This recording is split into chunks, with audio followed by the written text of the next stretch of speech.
Halo, nama saya Clarissa dan teman saya Kire akan berpresentasi tentang sifat-sifat gereja yang menginspirasi. Alasan gereja Katolik memiliki dampak yang mendalam bagi pembentukan identitas diri seorang Katolik. Melalui sifat 1, umat diingatkan akan pentingnya persatuan dengan sesama dalam tubuh Kristus, tanpa memandang perbedaan suku, bangsa, atau latar belakang. Kudus mengajak setiap orang untuk menjalani kehidupan yang suci dan berusaha meneladani hidup Kristus dengan memperjuangkan kebaikan dan kebajikan. Sifat Katolik menegaskan bahwa gereja adalah universal, membuka pintu bagi semua orang tanpa pengecualian. Dan sifat apostolik menghubungkan umat dengan tradisi yang berasal daripada rasul, menjaga kemunian ajaran Kristus. Refleksi ini membantu individu untuk menemukan tujuan hidupnya. Bagaimana ia bisa berkontribusi pada dunia dan bagaimana ajaran gereja dapat membimbingkan dalam menjawab pertanyaan besar tentang eksistensi, moralitas, dan kebahagiaan. Kekhasan gereja Katolik memberikan landasan yang kuat dalam menjawab pertanyaan besar tentang identitas dan tujuan hidup. Melalui sifat 1, kita diingatkan bahwa kita adalah bagian dari komunitas global. Sifat kudus memberikan jawaban atas mengapa saya di sini, dengan menegaskan bahwa tujuan kita adalah meneladani Kristus. Sifat Katolik yang berarti universal mengajarkan bahwa misi kita adalah mencintai dan melayani semua orang tanpa diskriminasi. Akhirnya, sifat apostolik menghubungkan kita dengan ajaran dan tradisi pada rasul. Refleksi cara promosi kekhasan gereja Katolik memulai karya kerasulan kaum muda. Promosi kekhasan gereja Katolik melalui karya kerasulan kaum muda memiliki peran penting dalam memperkenalkan dan menghidupkan nilai-nilai gereja di zaman modern. Pertama, kaum muda dapat mempromosikan persatuan dengan membangunkan komunitas yang inklusif. Kedua, mereka dapat mencerminkan kekudusan dengan meneladani kehidupan Kristus dalam perbuatan sehari-hari. Ketiga, sifat universal atau Katolik bisa dipromosikan dengan keterlibatan kaum muda dalam dialog lintas agama dan lintas budaya. Terakhir, untuk sifat apostolik, kaum muda dapat aktif terlibat dalam evangelisasi kreatif. Bicara tentang rencana pewujudan kekhasan gereja dalam kehidupan sehari-hari. Dalam upaya mewujudkan kekhasan gereja kita dalam kehidupan sehari-hari, langkah pertama adalah meneguhkan identitas gereja melalui pemahaman yang mendalam tentang visi dan misi kita. Gereja dapat menginisiasi berbagai kegiatan pelayanan sosial seperti pembagian makanan, bantuan kepada anak yatim, dan dukungan bagi masyarakat yang membutuhkan, serta mendorong jemaat untuk berpartisipasi aktif dalam kegiatan tersebut. Terakhir, pembangunan komunitas harus dilakukan dengan cermat melalui pencipta kesempatan untuk membangun hubungan yang lebih dalam antar jemaat dan kerjasama dengan gereja lain. Sifat-sifat gereja Katolik dan tantangannya. 1. Sifat 1, gereja adalah satu tubuh Kristus yang tidak terpecah. Tantangannya adalah banyak orang muda sekarang tidak mau berinisiasi dan ikuti ajaran gereja Katolik. Untuk sifat kudus, panggilan untuk hidup dalam kekudusan mengikuti jejak Kristus. Or again, banyak orang muda tidak mau mengikuti jejak Kristus dan ajarannya. Untuk sifat Katolik yang universal, gereja terbuka bagi semua orang di seluruh dunia. Di dunia modern sekarang, banyak orang berdiskriminasi kepada orang lain seperti latar belakangnya dan rasnya. Untuk sifat apostolik berakar pada rasul, menjaga ajaran-ajaran asli dari Yesus. Di zaman modern sekarang, banyak ajaran-ajaran asli dari Yesus udah hilang. Penjelasan mengenai karya kerasulan Gereja Katolik di zaman ini.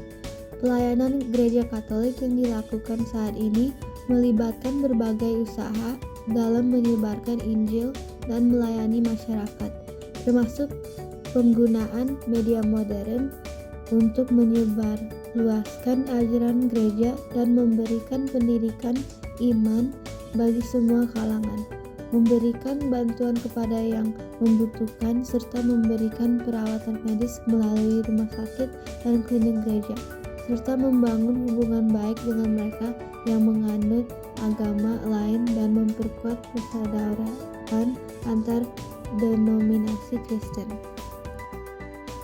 Peran tokoh saat menghadapi tantangan dalam mewujudkan kekasan Gereja Katolik. Untuk Paus, memberikan arahan moral dan spiritual global serta menegakkan ajaran gereja dalam konteks modern. Untuk uskup, memimpin keuskupan, menangani masalah lokal dan memberikan dukungan pastoral serta bantuan dalam krisis. Untuk pastor, menyediakan pelayanan langsung di paroki, membangun komunitas dan mendukung umat dalam menghadapi tantangan pribadi. Perbandingan dan persamaan karya kerasulan Gereja Katolik dan peran tokoh dalam mewujudkan kekasan gereja. Untuk perbandingannya, yang pertama, skala pelayanan karya kerasulan dapat melayani masyarakat luas termasuk mereka yang bukan Katolik dengan fokus pada penyebaran Injil, pendidikan, dan bantuan sosial. Untuk peran tokoh dapat fokus pada pelayanan dan bimbingan kepada umat Katolik dalam konteks lokal atau paroki. Untuk tanggung jawab, untuk karya kerasulan dapat melibatkan usaha kolektif dan institusional seperti rumah sakit, sekolah, dan media untuk pelayanan sosial dan menyebarkan ajaran. Untuk peran tokoh dapat lebih bersifat personal dan individual dengan tanggung jawab langsung dalam membimbing dan mendukung umat di tingkat paroki dan atau keuskupan. Untuk persamaannya, tujuan utama untuk keduanya memiliki tujuan yang sama, yaitu menyebarkan ajaran gereja, membina komunitas, dan memberikan pelayanan spiritual serta sosial. Untuk penggunaan media, keduanya memanfaatkan media modern untuk menjangkau dan mengedukasi umat, baik melalui menyebarkan informasi maupun komunikasi langsung. Merefleksikan relevansi kekasan gereja dalam kehidupan masyarakat. Kontribusi kepada komunitas. Promosi nilai-nilai gereja kepada komunitas seperti berdonasi kepada orang lain. Melihat perspektif dengan membandingkan perspektif Katolik dengan perspektif lain seperti agama lain dan menangani isu-isu seperti pluralisme dan sekularisme. Merefleksikan relevansi kekasan gereja dalam kehidupan masyarakat yang plural. Tokoh-tokoh gereja Katolik dapat memegang peran penting dalam menghadapi tantangan dan mewujudkan keunikan gereja. Yang pertama, pemimpin di gereja seperti paus dan uskup serta pastor yang berperan sebagai penuntun moral yang menangani konflik dan menginterpretasikan doktrin gereja dalam konteks lokal serta merespon kepada kebutuhan umat. Kedua, orang-orang yang terlibat dalam ordo religius turut ambil bagian dalam bidang pendidikan, pelayanan sosial, dan riset dengan cara mengintegrasikan nilai-nilai gereja dalam aktivitas sehari-hari mereka. Yang ketiga, ahli teologi dan sarjana gereja. Ahli teologi mengembangkan pemahaman akan doktrin gereja dan menanggapi tantangan intelektualnya. Sementara itu, para sarjana melakukan penelitian dan publikasi untuk mendukung doktrin gereja. Yang keempat, pegiat dan pembela hak asasi manusia. Terlibat dalam advokasi dan kampanye untuk keadilan sosial serta hak asasi manusia, juga mempromosikan tindakan yang sejalan dengan doktrin gereja. Yang kelima, anggota muda gereja. Generasi muda melalui organisasi kepemudaan turut membawa inovasi serta semangat untuk melibatkan generasi baru dalam kehidupan gereja. Perbandingan dan persamaan antara pentingnya gereja dalam kehidupan masyarakat dan masyarakat yang plural. Untuk perbandingannya, kontribusi sosial masyarakat umum. Gereja berperan aktif dalam pendidikan, kesehatan, dan pelayanan sosial tanpa banyak pertimbangan tentang keberagaman. Untuk masyarakat plural, gereja masih melakukan kontribusi sosial tetapi lebih terlibat dalam dialog antaragama dan penyesuaian dengan keberagaman. Untuk kepemimpinan gereja, untuk masyarakat umum, pemimpin gereja fokus pada pengajaran moral dan keputusan internal gereja. Untuk masyarakat plural, pemimpin gereja juga harus menjaga dialog antar iman dan menangani dinamika keberagaman. Untuk persamaannya, yang pertama, tujuan utama. Dalam kedua konteks, tujuan utama gereja adalah menyebarkan ajaran, memberikan pelayanan spiritual, dan mendukung kesejahteraan masyarakat. Untuk peran moral dan spiritualitas gereja, baik dalam masyarakat umum maupun plural, berfungsi sebagai penuntun moral dan spiritual bagi umatnya. Ayat Alkitab. Gereja yang satu. Beberapa jam sebelum kematian Yesus, beliau berdoa agar semua orang percaya menjadi satu. Terdapat di Yohanes pasal 17 ayat 20-21. Arti dari itu adalah Tuhan selalu bermaksud agar hanya ada satu gereja kudus, tubuhnya sebagai korban yang hidup, kudus dan berkenan kepada Allah. Terdapat di Roma pasal 12 ayat 1. Arti dari itu adalah umat Kristen harus menyembah Tuhan karena beliau kudus. Untuk Katolik, Yesus berkata kepada Petrus, "Kamu adalah batu karang, dan di atas batu karang ini aku akan mendirikan gerejaku."